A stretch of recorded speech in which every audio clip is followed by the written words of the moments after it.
함께 보실 말씀은 민수기서 6장 22절에서 27절까지의 말씀입니다. 여호와께서 모세에게 말씀하여 이르시되 아론과 그의 아들들에게 명하여 이르시되 너희는 이스라엘 자손을 위하여 이렇게 축복하여 이르되 여호와는 내게 복을 주시고 너를 지키시기를 원하며 여호와는 그의 얼굴을 내게 비추사 은혜 베푸시기를 원하며 여호와는 그 얼굴을 내게로 향하여 드사 평강 주시기를 원하노라 할지니라 하라. 그들은 이같이 내 이름으로 이스라엘 자손에게 축복할지니 내가 그들에게 복을 주리라. 아멘.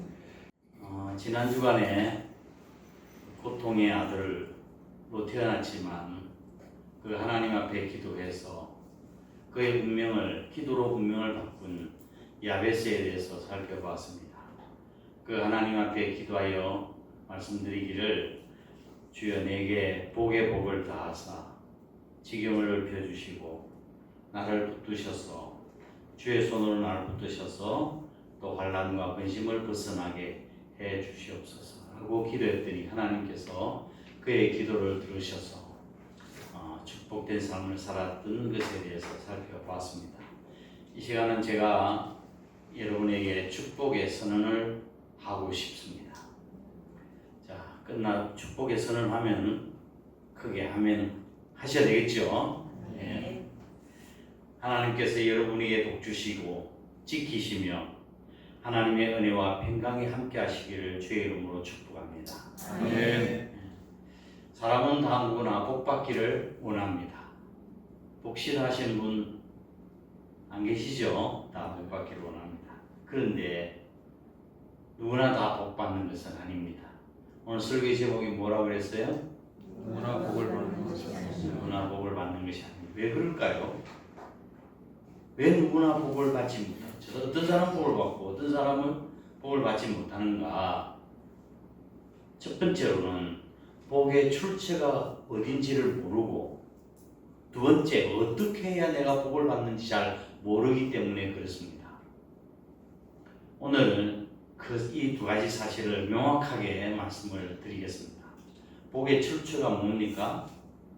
자, 오늘 본문 24절, 26절 말씀을 보면 24절 찾으셨어요?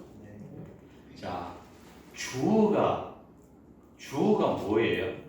여호와는 여호와. 그 다음에요? 25절. 여호와는 그 다음에요? 여호와는 자, 이 주어가 여호와께서요. 여호와. 주어라고 하는 것은 축복을 주시는 주체가 하나님이시라는 뜻입니다. 자, 출처는 바로 복의 출처는 하나님이신데 성경은 하나님을 복 주시는 분으로 설명하고 계시고 사람은 복을 받는 자로 설명을 하고 있습니다. 복을 받지 못하는 것은 하나님 책임이 아니고 우리 인간의 책임이에요. 왜냐하면 하나님께서 축복을 준비하시고 예비해 두셨지만 복 받을 그릇이 준비되어 있지 못하기 때문에 복을 받지 못하는 것입니다. 보통 어떤 사람이 복 많이 받고 잘 사는 사람 보면은 때로는 시기 질투할 때가 있습니다. 그렇게 하지 말고 저 사람은 어떻게 복을 받았나 생각해보고 나도 복을 받아야지 그런 마음을 꼭 품으시기 바랍니다. 자, 오늘 본 말씀의 내용은 하나님께서 제사장들에게 이스라엘 백성들에게 이렇게 축복하라고 말씀하시고 그 제사장들에게 권위를 부여해 주신 말씀이 오늘 본 말씀의 내용이에요. 22절, 23절 다시 한번 읽어보겠습니다. 시작. 여호와께서 모세에게 말씀하여 이르시되 아론과 그의 아들들에게 말하여 이르기를 너희는 이스라엘 자손을 위하여 이렇게 축복하여 이르되. 자, 하나님께서 누구에게 이 말씀을 하신 거예요? 모세에게. 모세에게 말씀하신 거예요. 그러니까 모세에게 하신 말씀이니까 이스라엘 백성들이 가나안 땅에 들어갔을 때 말씀하신 거예요? 광야에 있을 때 말씀하신 거예요? 광야에 있을 때. 그렇죠. 모세는 가나안 땅에 들어가지 못했으니까 모세에게 말씀하신 것은 이스라엘 백성들이 지금 광야에 있을 때 이 말씀을 하신 것입니다. 이 축복에서는 재난과 대적의 위협에 직면해 있는 이스라엘 백성들에게 큰 용기를 주신 말씀이고, 또 이스라엘이 하나님의 언약의 백성인 동시에 하나님의 사랑과 관심의 대상임을 보여주고 있는 것입니다. 자, 이 축복 선언은 오늘날 우리들에게도 해당되는 말씀이에요. 이 축복에서는 자, 구체적인 내용을 살펴보면 24절 다시 봅니다. 오늘 제가 성경을 같이 찾아보고 공부하는 거예요. 예, 그렇게 하도록 하겠습니다. 24절 시작. 여호와는 내게 복을 주시고 너를 지키시기를 원하며. 24절의 복은 지켜주시는 복을 이야기합니다. 지켜주시는 복. 여기서 지킨다라고 하는 말은 히브리어로 샤마르, 이 말은 둘레에 가시 울타리를 친다, 그런 뜻입니다. 둘레에 가시 울타리를 친다.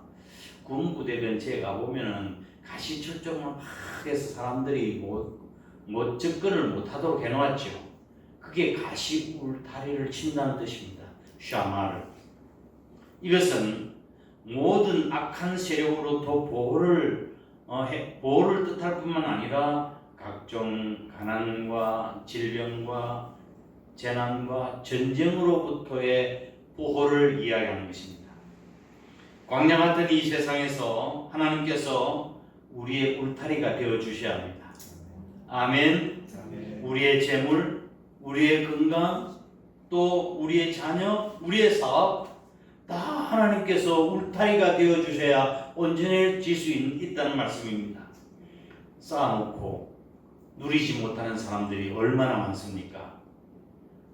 고생고생 먹을 것 안 먹고 쓸 것 안 쓰고 해가지고 모아놨는데 덜컥 암이 걸리고 사고가 나서 한 번도 써보지 못하고 세상을 떠나는 사람들이 많습니다. 하나님 지켜주셔야 되는 거예요. 자, 한번 크게 한번 내 자신에게 하나님 앞에 기도해보겠습니다. 주여, 나의 삶을 지켜주옵소서. 아멘. 하나님, 나의 삶을 지켜주옵소서.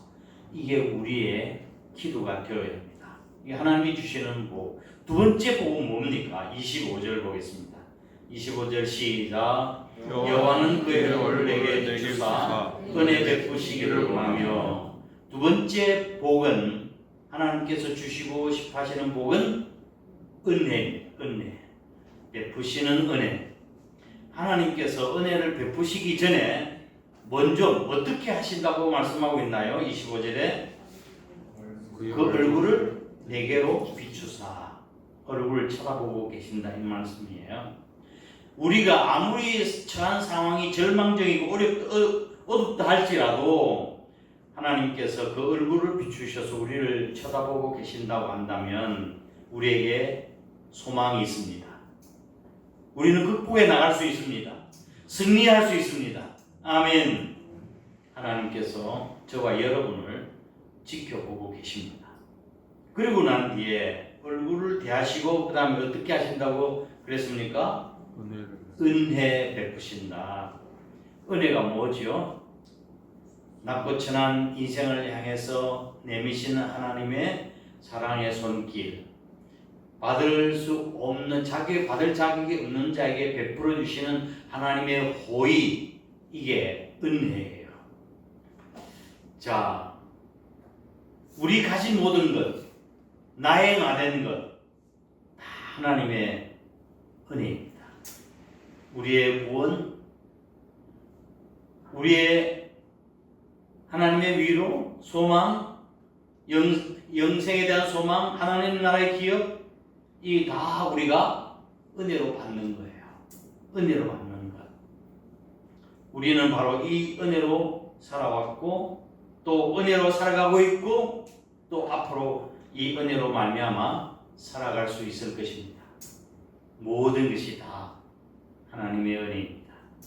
옆에 분하고 그렇게 고백하시겠습니다. 모든 것이 다 하나님의 은혜입니다. 모든 것이 다 하나님의 은혜입니다. 은혜가 아닌 것 있나요? 은혜가 아닌 것이 있으시던가요? 네. 다 모든 것이 하나님의 은혜죠.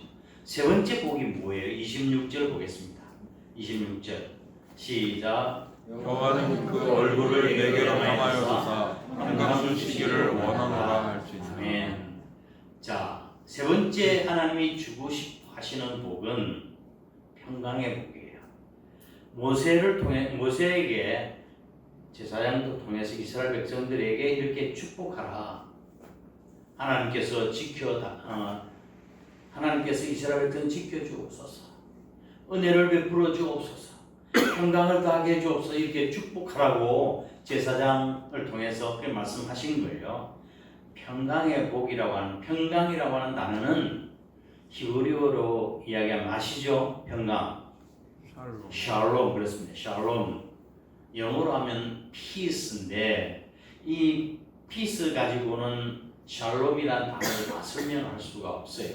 peace는 그냥 우리가 전쟁이 없는 편안한 상태 peace 평화를 이야기하는데 샬롬이라고 하는 것은 그뿐만 아니라 샬롬은 이스라엘 백성 유대인들이 모든 축복과 건강과 승리와 행복 이런 모든 것이 다 포함되고 있는 단어가 샬롬이라는 단어. 이 하나님께서 베푸시는 이 진정한 기쁨, 평안, 나악, 돈으로 살 수도 없고 또 오직 세상에 어떤 것으로도 살 수 없는 것이 바로 평강의 복입니다. 샬롬의 복입니다. 하나님만이 주실 수 있습니다. 아멘. 자, 전도서 6장을 한번 찾아보시겠습니다. 전도서 6장 전도서 6장 2절 함께 읽어보실까요? 전도서 6장 2절 페이지 954페이지 시작. 어떤 사람은 그 영혼이 바라는 모든 소원에 부족함이 없어 재물과 부요와 존귀를 하나님께 받았으나 하나님께서 그가 그것을 누리도록 허락하지 아니하셨으므로 다른 사람이 누리나니 이것도 그때여 악한 배기로다. 자, 줄을 그어 보십시오. 재물과 부요와 존귀, 재물과 부요와 존귀.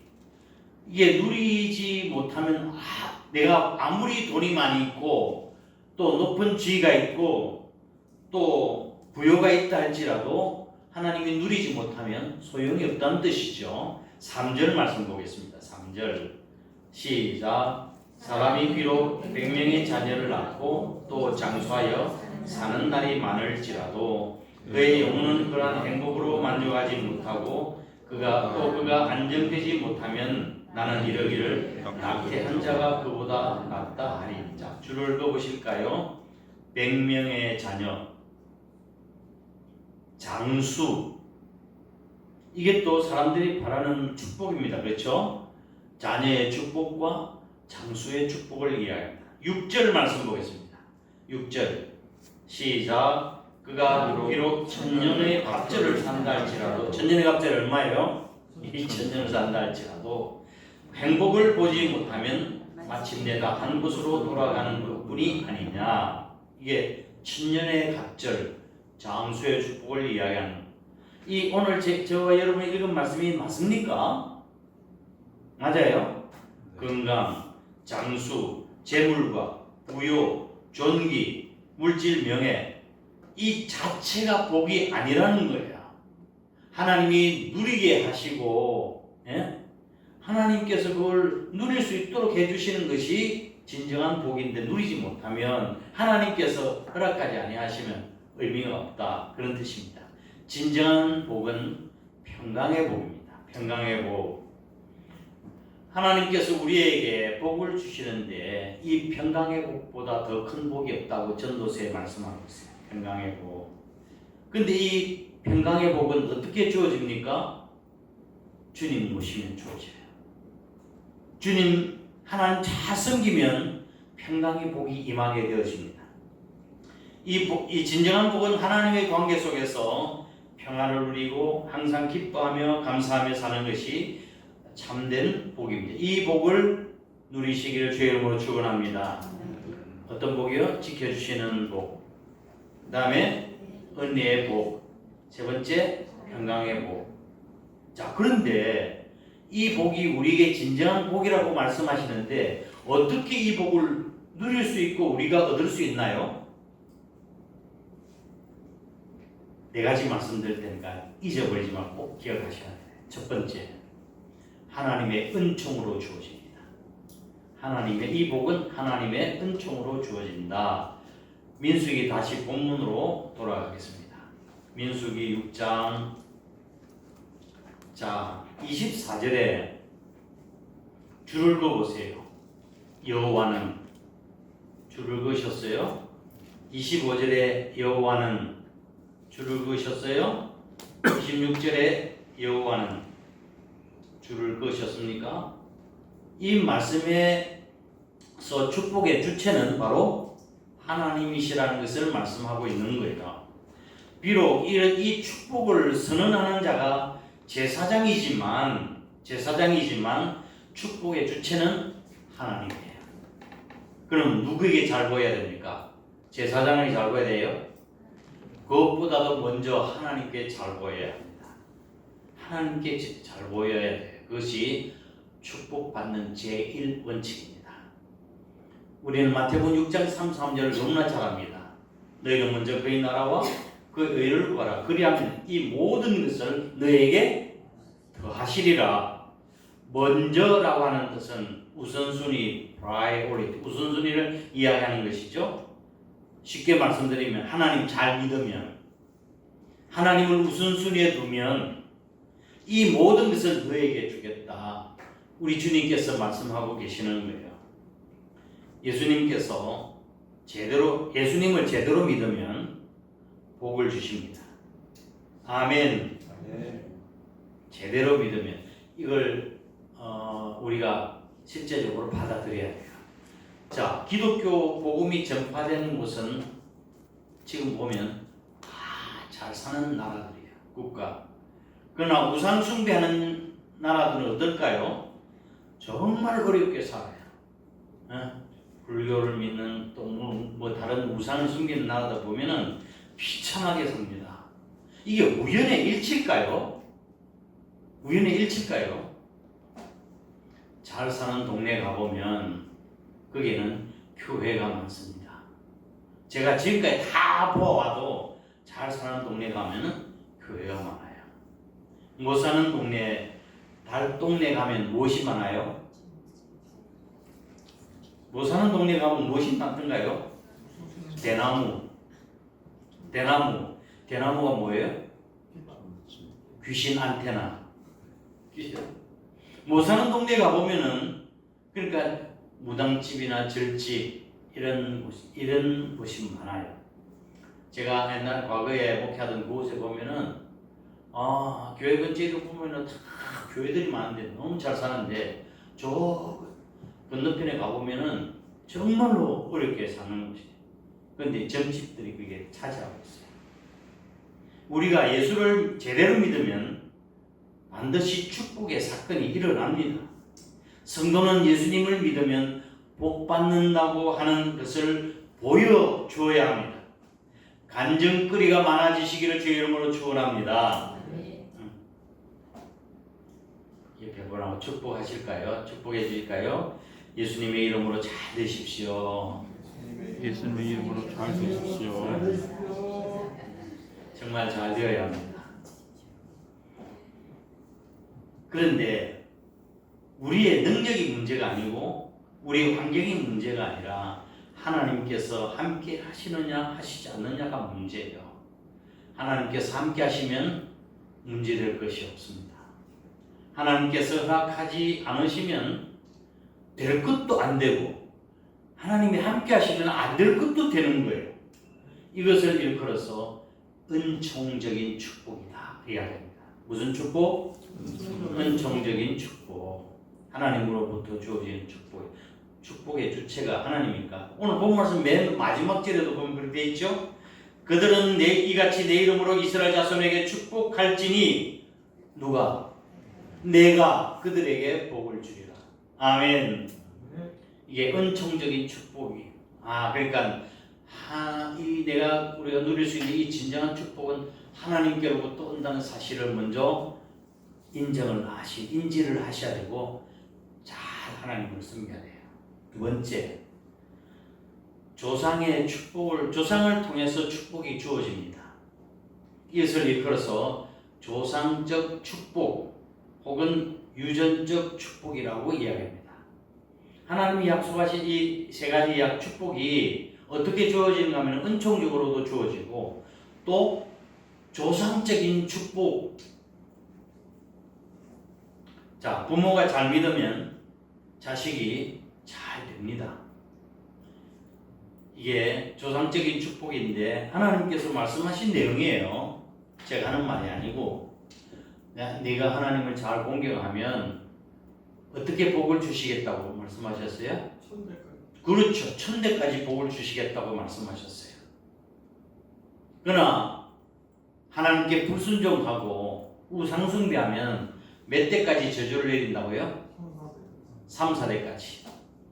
우리 가정에 어떤 가정에 3, 4대까지 저주를 내리면 그 가문은 망합니다.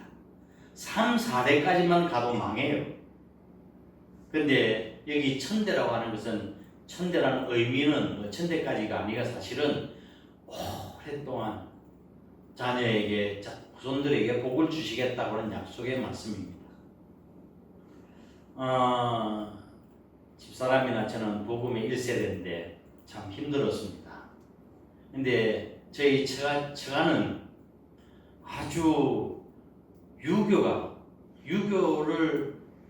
신봉을 하고 저희 장인으로는 유사이셨습니다. 그리고 또 부모님들이 자녀 이름도 다 절에다가 이름을 올렸어요. 그래서 집사람이 이제 처음 신앙생활을 하고 난 뒤에 이제 전도사하고 결혼을 하게 된 거거든요. 근데 집안에는 반대했어요. 굶어 죽으려고 지금 전도사하고 결혼하느냐고 그랬어요.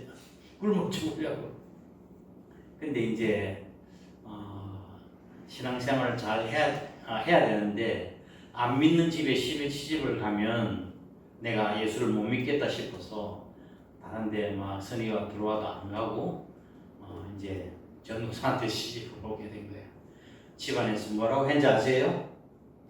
우리 집에 미친년이 하나 생겼다고 그랬어요.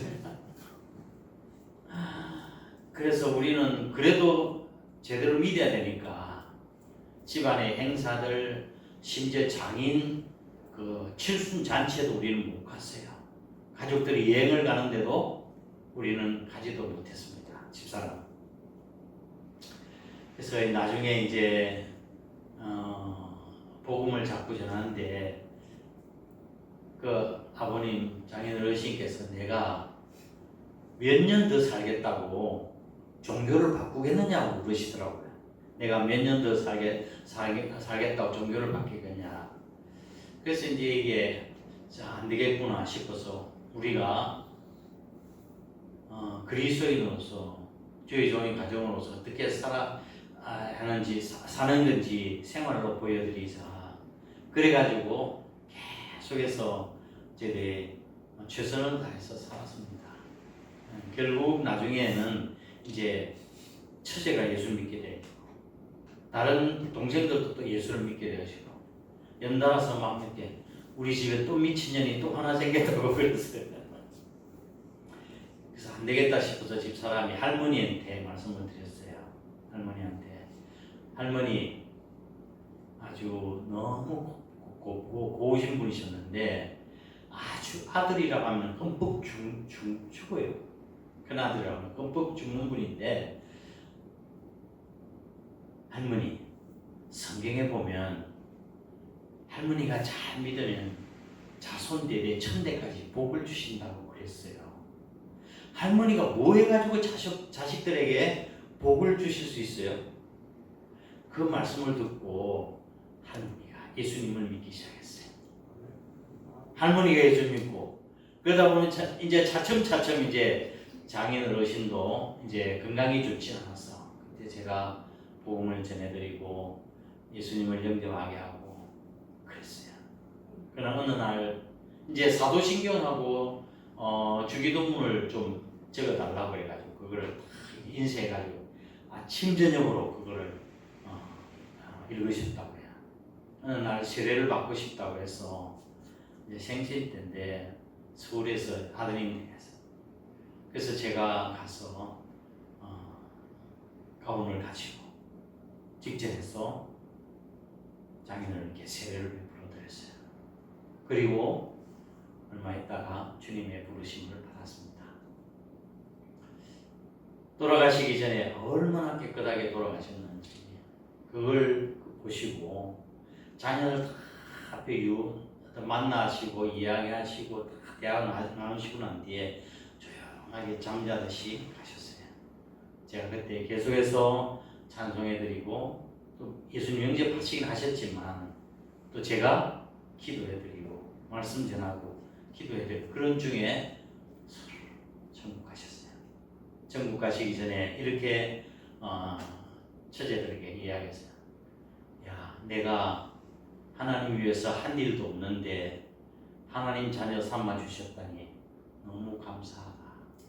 너무 감사하다. 그렇게 하고 가셨어요. 그래서 우리가 하나님을 잘 믿으면 자식들이 복을 받는다고 성경에 그렇게 말씀하고 있습니다. 우리가 야곱을 이야기할 때 축복과 연관지어서 이야기하죠. 뭐예요? 야곱의 축복. 야곱의 축복에 노래도 있죠.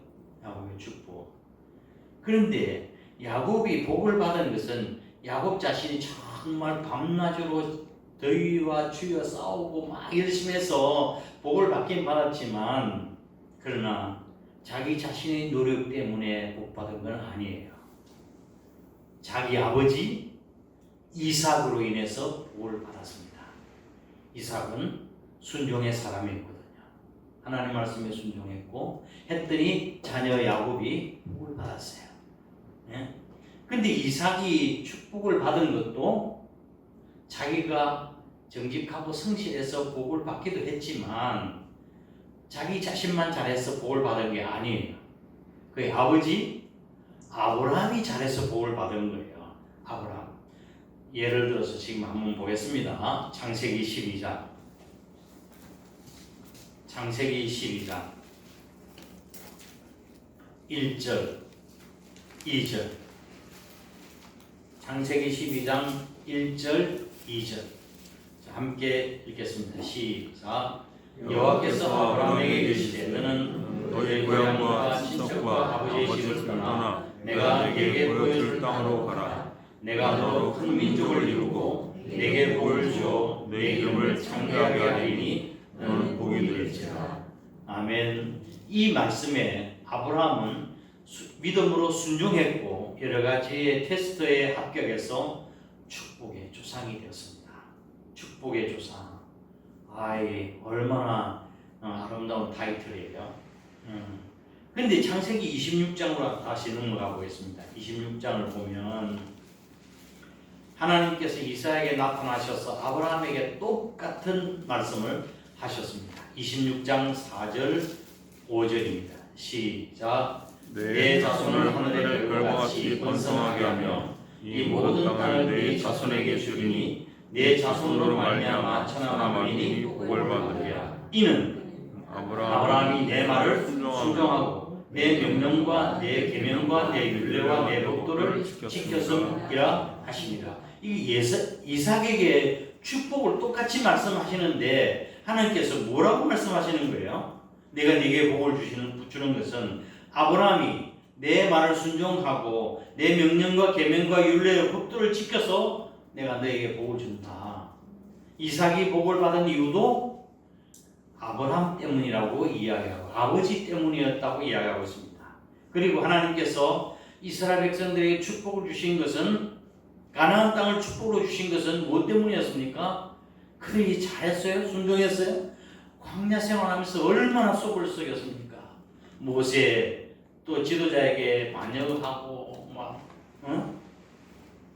불순종하고 무상숭배하고 그랬던 이스라엘 백성들 아닙니까? 그런데 하나님께서 왜 그들에게 가나안 땅을 축복으로 주셨는가요? 그것은 이스라엘 백성들이 잘해서가 아니라 하나님께서 아브라함에게 약속하신 그 때문이었습니다. 한번 보실까요? 신명기 9장. 신명기 9장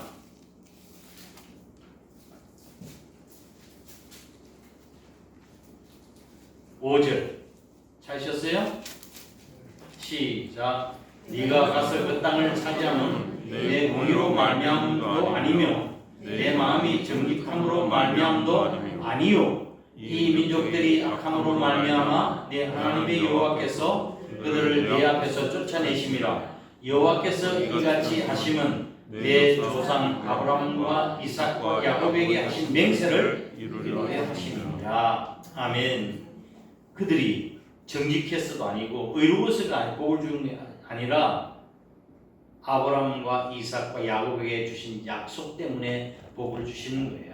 아브라함이 순종했더니 이삭이 축복을 받고 이삭이 순종했더니 야곱이 축복을 받고 그 축복이 이스라엘 백성 전체에게 내리게 되는 것입니다. 부모가 신앙생활을 잘하면 잘한 만큼 자녀가 복을 받습니다. 신앙생활을 바르게 하면 나는 좀 고생이 되어도 내 자식 때 가서는 반드시 잘 됩니다. 믿으십니까? 네. 옆에 분하고 좀 한번 말씀해 보시겠어요? 고생은 내 대에서 끝냅시다. 내 대해서 끝냅시다. 축복의 통로가 되는 부모가 됩시다. 축복의 통로가 되는 아, 그렇지. 내가 힘들어도 고생은 내 대에 끝내고 축복을 물려줘야 되지 않겠어, 자녀들에게. 자, 그 다음 복. 민수기 다시 본문으로 돌아가서 22절 시작. 여호와께서 모세에게 말씀하여 이르시되 23절 아론과 그 아들들에게 말하여 이르기를 너희는 이스라엘 자손을 위하여 이렇게 축복하라. 아멘. 아론과 그 아들들은 누굽니까? 모세는 이스라엘 백성의 영도자고 지도자였고 아론은요 제사장이었습니다. 그렇죠? 그 아들도 제사장이었습니다. 그러니까 제사장들에게 이야기해서 이렇게 축복하라고 하나님께서 모세에게 명령하시는 것입니다. 하나님께서 이스라엘 제사장들에게 주신 축복은 시간이 가서 그런데 세 가지: 예배권, 그 다음에 축복권, 판결권, 이 세 가지를 제사장들에게 허락을 하셨습니다. 목회자는 자기가 하고 싶어서 하는 것이 아니에요. 하나님께서 택하신 자, 하나님께서 세우셨기 때문에 하는 거예요. 제가 공대를 일반대학 공대를 나왔습니다. 제가 목사가 되겠다고 해서 내가 간 것이 아니고 하나님께서 선택하셔서 나를 부르시는 거예요. 하나님께서 택하여 세우신 것이다. 영의 아버지는 누굽니까? 하나님이십니다. 우리 영의 아버지는 하나님. 우리 육신의 아버지는 우리 부모님. 믿음의 아버지는 목회자예요. 믿음의 아버지는 축복을 하기 위해서 세운 종, 제사장입니다. 주의 이름으로 축복할 때 믿음으로 받으면 복을 받습니다. 아멘입니까? 한 번은 어떤 이제 딸을 시집을 아들을 장가를 보냈는데 잘 믿지 않냐는 겨우 이제 결혼하면서 교회 나온 이제 아가씨를 며느리로 맞이했습니다. 억지로 교회도 가고 하는데 시어머니가 너무 답답한 거예요.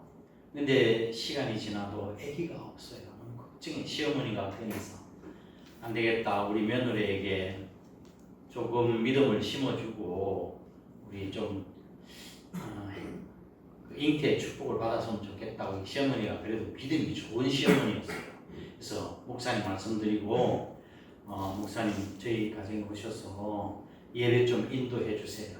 우리 며느리가 아기를 낳아야 되는데 아기가 잘 안 써요. 그래서 목사님이 가셔서 알겠다고. 그래서 이제 며느리하고 시어머니하고 목사님 모시고 이렇게 예배를 드리고 기도를 하는 거예요. 목사님이 간절하게 며느리를 위해서 기도하고 믿음 주시라고 기도하고 잉태의 축복을 주시라고 기도하는데 말을 가만히 너무 시어머니 답답해가지고 목사님이 축복 기도할 때 시어머니 아멘 아멘 아멘 그러니까 시어머니가 대신에 막 아멘 아멘 했어. 그런데 시어머니 믿음대로 임신을 하게 됐습니다. 며느리가 임신한 것이 아니라 시어머니가 임신하게 됐어요.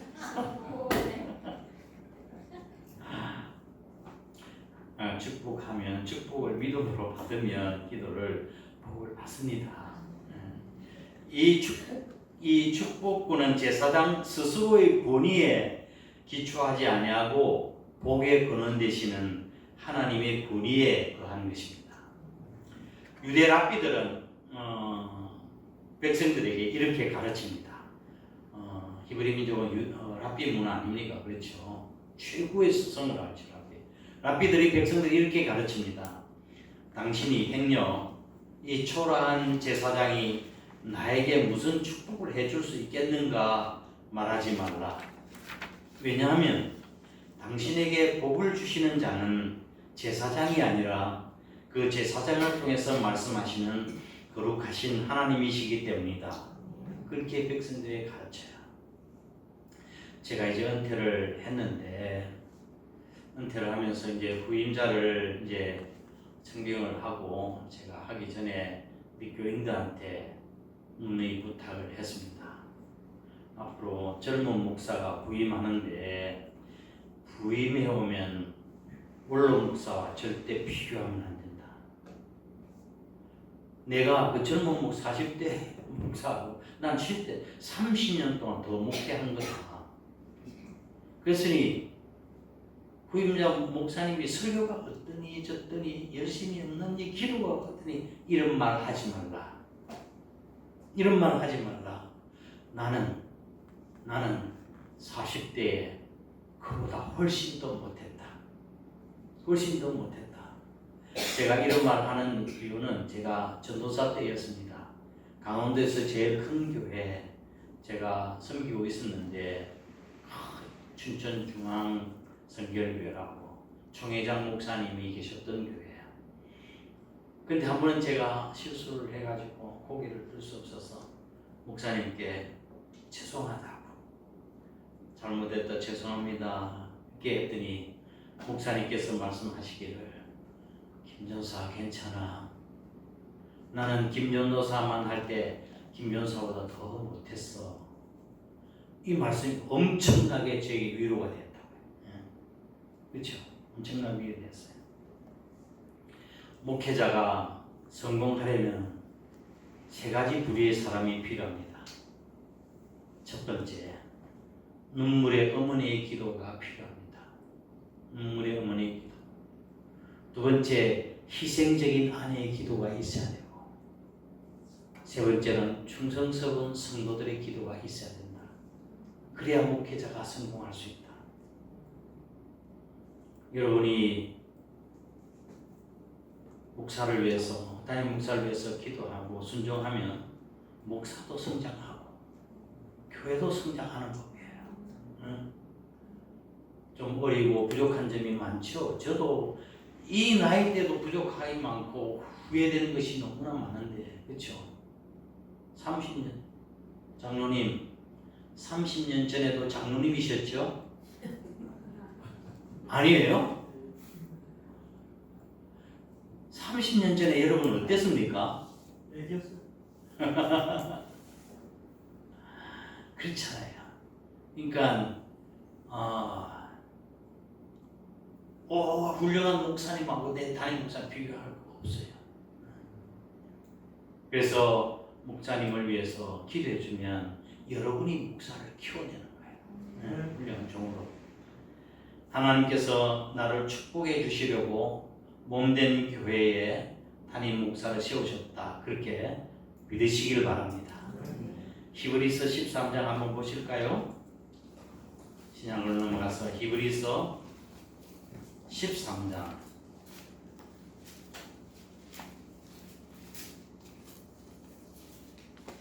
신약성경 370페이지 17절 함께 읽겠습니다. 시작. 너희를 인도하는 자들에게 순종하고 복종하라. 그들은 너희 영혼을 위하여 경성하기를 자신들이 청산할 자인 것 같이 하느니라.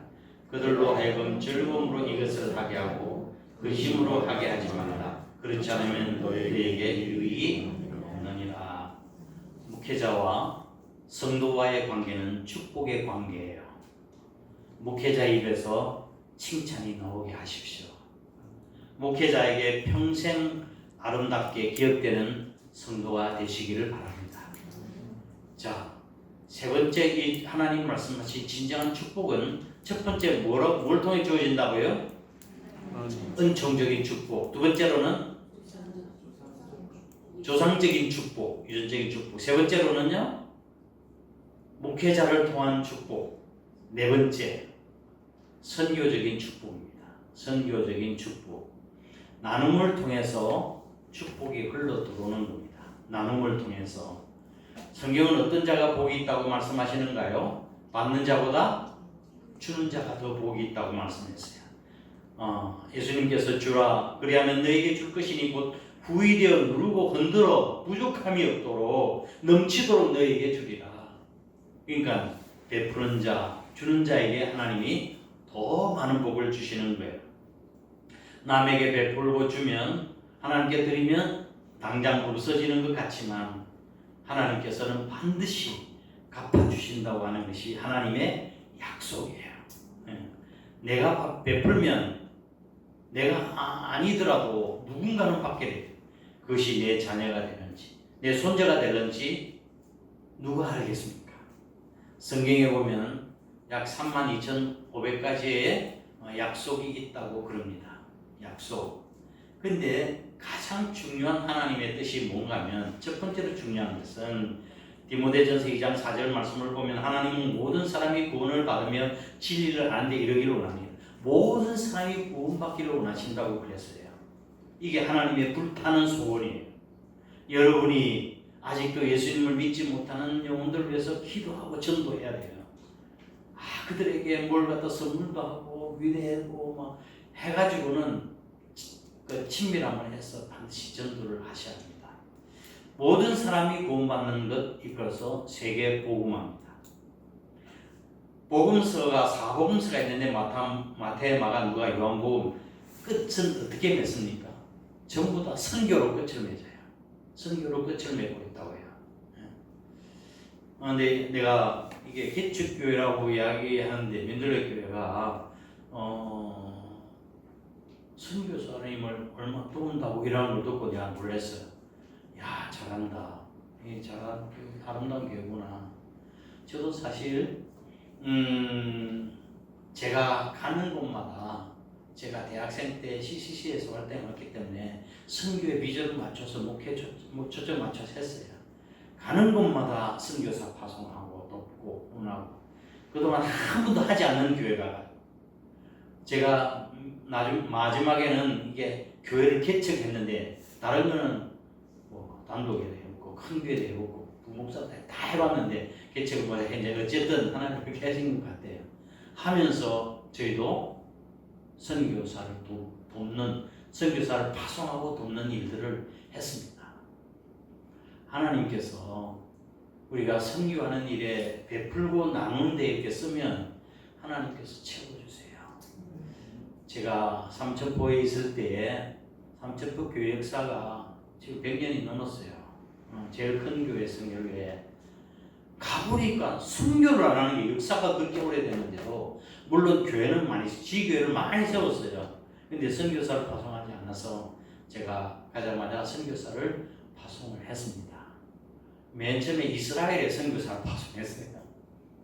장로님들이 아니 이스라엘에 무슨 선교사를 파송해? 안 믿는 나라에 어려운 나라에 선교사를 파송하지. 지금 이스라엘이 하나님한테 돌아와야 합니다. 유대인들이 하나님께 돌아와야 그때 마지막 주님이 오십니다 라고 해가지고 이스라엘에서부터 선교 파송하고 멕시코 파송하고 이렇게 했거든요. 그런데 선교사도 많이 돌았어요. 그 IMF가 터졌을 때 모든 교회들이 다 마이너스 성장했는데 우리 교회는 계속해서 성장했다고 해요. 나는 뭐 제가 목회 잘했을 게 아니라 이 베풀고 나누는데 하나님이 축복해 주시는 거라 그걸 제가 깨달았어요. 하나님은 모든 사람이 복받기를 원하세요. 저주는 하나님 뜻이 아닙니다. 하나님이 우리에게 주신 축복에는 사명이 있습니다. 그저 잘 먹고 잘 살라고 나에게 복을 주신 것이 아니라고요. 따라해 보실까요? 축복에는 사명이 있다. 뭐하러? 하나님 영광 위해서 살라고. 세계적인 마케팅 전문가의 조 비테일이라는 사람이 있습니다. 그분은 마케팅 전문가의 세계에서 그가 그 자리를 잡게 된 전문가로 자리 잡게 된 계기를 이렇게 설명을 하고 있었는데 젊은 시절 그의 아내가 오랜 암 투병 끝에 세상을 떠나고 말았습니다. 그러니까 암 투병을 하니까 가지고 있던 재정이 다 바닥이 난 거예요. 거기에다가 두 아들을 양육해야 되는데 정말 어려운 상황이었습니다. 어느 날 그 주머니 보니까 돈이 총 재산이 $4였습니다. 그래서 우유와 빵을 사러 가는데 도중에 30대의 젊은 그 부부가 어린아이를 안고 햇빛이 쬐는 양지바른 길가에 앉아서 쭈그리고 앉아서 구걸하는 모습을 보았습니다. 마음에 감동이 오긴 왔지만 어떻게 주머니에는 $4밖에 없는데 그냥 지나쳤습니다. 그런데 가다가 너무 마음이 찜찜한 거예요. 너무 부담감이 돼서 다시 곧바로 뒤돌아와서 $4 중에서 $2를 그애들에게 나누어 줬습니다. 그리고 나가는데 그 마음이 너무너무 기뻤대요. 응? 돈이 이만큼 생겨서야 $2 나눠 줬는데도 마음이 그렇게 기쁘고 즐거웠답니다. 그 뒤부터 행운이 따라오기 시작했어요. 그것이 계기가 돼서 성공한 사람들은 어떻게 해서 성공했나 연구를 하기 시작했습니다. 놀라운 것은 그들에게 공통적으로 나눔과 베품의 삶이 있었다는 것을 발견했습니다.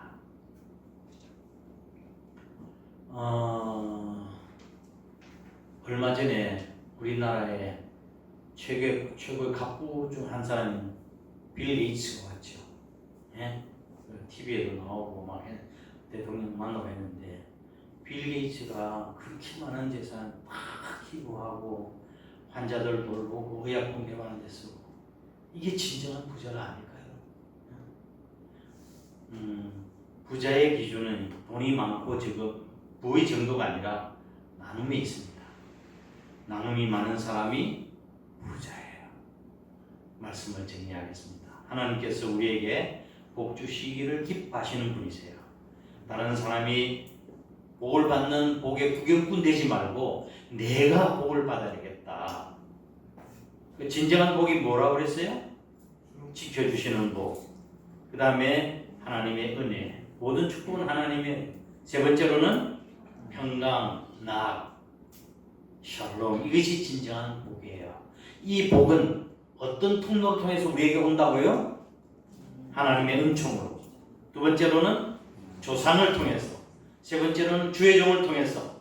네 번째로는 선교를 통해서 하나님 마음에 합한 삶을 사시길 바랍니다. 축복의 조상이 되시기 바랍니다. 목회자 입에서 축복이 흘러나오게 하시고 축복을 통해서 나눔을 통해서 흘려보내는 민들레 교회가 되시기를 주님의 이름으로 축복합니다. 한 손에